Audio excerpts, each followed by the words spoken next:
Assalamualaikum warahmatullahi wabarakatuh.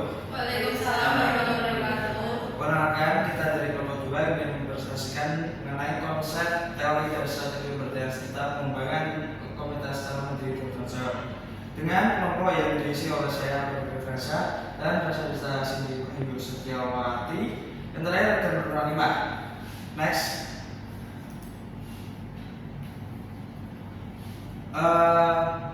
Untuk latar belakang pembangunan nasional yang berkelanjutan dapat diteruskan dari partisipasi aktif seluruh lapisan masyarakat. Dalam beberapa dekade terakhir, paradigma pembangunan mengalami pergeseran dari pendekatan yang bersifat top-down dan kualitatif menuju pendekatan yang menekankan pada pemberdayaan masyarakat atau community empowerment. Pemberdayaan dipandang sebagai upaya untuk meningkatkan kapasitas masyarakat agar mampu mandiri dan bertanggung jawab terhadap kesejahteraannya sendiri. Prinsip kemandirian ini menekankan penggalian potensi internal masyarakat, baik sumber daya alam, sumber daya manusia maupun modal sosial, sehingga tidak lagi tergantung pada intervensi strategi bersama untuk melibatkan berbagai aktor kunci. Sehingga tidak lagi bergantung pada intervensi eksternal, namun untuk mewujudkan hal tersebut diperlukan strategi rencana dan melibatkan berbagai aktor kunci, termasuk agen program atau agen of change dan tokoh masyarakat serta dukungan kepercayaan dari komunitas itu sendiri.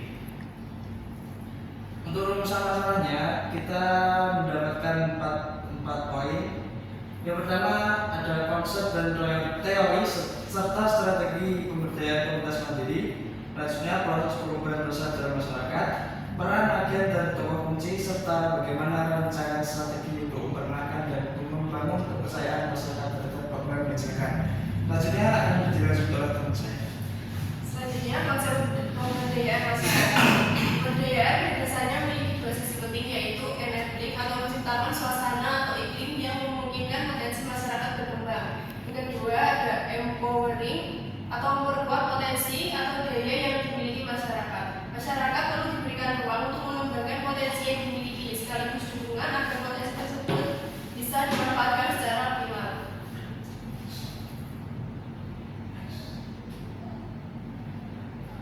Selanjutnya teori dan strategi pemberdayaan.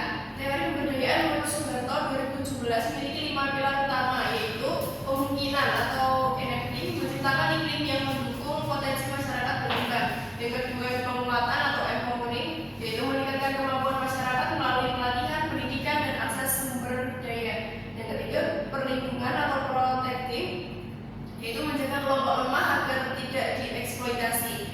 Yang keempat ada penyokongan atau supporting, yaitu memberi dukungan moral maupun teknis. Yang terakhir pemeliharaan atau sustaining, yaitu memastikan keberlanjutan program setelah pendampingan berakhir. Strategi yang digunakan mencakup community based development atau pembangunan berbasis komunitas, penguatan modal sosial serta pendekatan asset based community development atau ABCD yang berfokus pada potensi dan kekuatan lokal, bukan pada kelemahan masyarakat.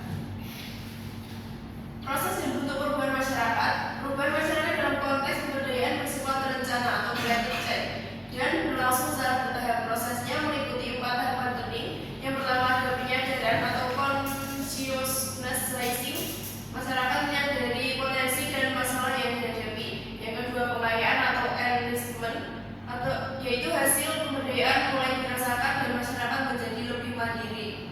Yang ketiga transformasi atau transformasi, terjadi peningkatan pengetahuan dan kemampuan melalui pembelajaran dan tindakan bersama. Yang terakhir pelembagaan atau institutionalisasi, yaitu nilai-nilai baru dan praktik sosial melekat dalam budaya komunitas. Pemberdayaan juga berupa menciptakan perubahan perilaku dari sikap ketergantungan menuju kemandirian, meningkatkan kapasitas teknis dan sosial masyarakat, memperkuat kelembagaan lokal seperti IDES atau kelompok perempuan, serta menumbuhkan kesadaran lingkungan. Dengan demikian, pemberdayaan bukan hanya perubahan ekonomi, tetapi juga perubahan budaya sosial dan moral menuju masyarakat yang lebih bertanggung jawab. Selanjutnya adalah agent of change dan tokoh kunci. Agen perubahan atau agent of change adalah individu atau kelompok yang berperan sebagai penggerak dan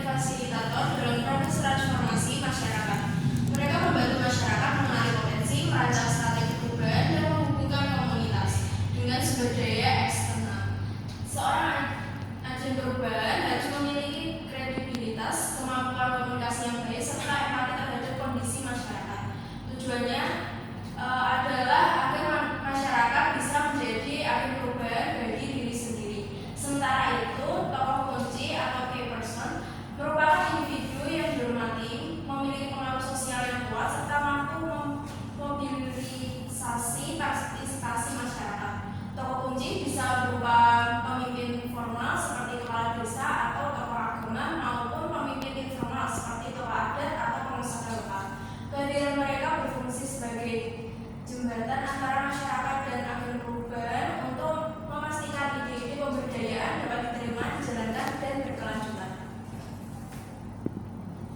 Rancangan desain pemberdayaan. Tahap awal pemberdayaan dimulai dari proses pengenalan dengan masyarakat atau entry point. Pendekatan harus dilakukan secara partisipatif dengan menghormati budaya lokal.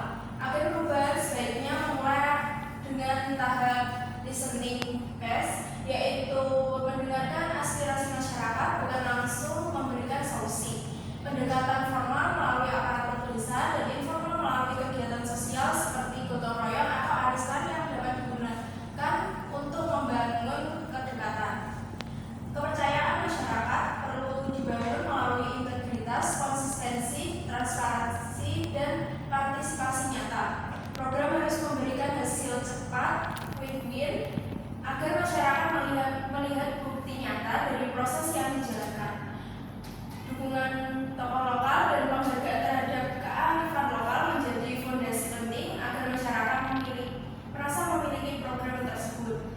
Ketika rasa percaya dan kepemilikan sudah terbentuk, keberlanjutan pemberdayaan dapat terjamin tanpa ketergantungan pada pihak luar. Kesimpulannya, pemberdayaan masyarakat merupakan inti dari pembangunan berlanjutan yang berfokus pada penguatan kapasitas manusia dan komunitas. Melalui pendekatan enabling dan empowering, masyarakat tidak hanya menjadi objek pembangunan, melainkan subjek yang berdaya, kreatif, dan bertanggung jawab terhadap masa depannya sendiri. Keberhasilan pemberdayaan bergantung pada sinergi antara agen perubahan, tokoh kunci, dan masyarakat. Proses harus partisipatif, transparan, dan berbasis pada kekuatan lokal. Diperlukan dukungan dari pemerintah, praktisi, dan akademisi untuk terus mengembangkan strategi pemberdayaan yang lebih inovatif dan berkelanjutan, sehingga masyarakat benar-benar dapat mencapai kemandirian sosial dan ekonomi. Yang selanjutnya adalah saran bagi praktisi pemberdayaan. Dalam merancang program pemberdayaan, praktisi diharapkan selalu mengutamakan filosofi enabling atau kemungkinan dan empowering atau penguatan, bukan sekadar memberi bantuan yang bersifat charity. Setiap kegiatan harus diawali dengan asesmen partisipatif agar program benar-benar sesuai dengan kebutuhan dan potensi masyarakat. Yang kedua, bagi pemerintah daerah dan kebijakan publik, pemerintah perlu mengintegrasikan setiap program pembangunan dengan penguatan kelembagaan lokal serta model sosial yang ada di masyarakat. Kebijakan publik hendaknya memfasilitasi agen objek lokal, memberikan perlindungan dan penyokkongan yang berorientasi pada kemandirian masyarakat, bukan menumbuhkan ketergantungan struktural. Yang ketiga, bagi akademisi dan peneliti, disarankan untuk terus melakukan kajian empiris terkait model dan strategi terminasi yang efektif dalam pemberdayaan untuk mengukur keberlanjutan program setelah agen objek eksternal ditarik, guna memastikan prinsip kemandirian dan pertanggungjawaban telah tercapai. Baik, itulah kiranya hasil dari presentasi kami. Kurang lebihnya kami mohon maaf. Bila Assalamualaikum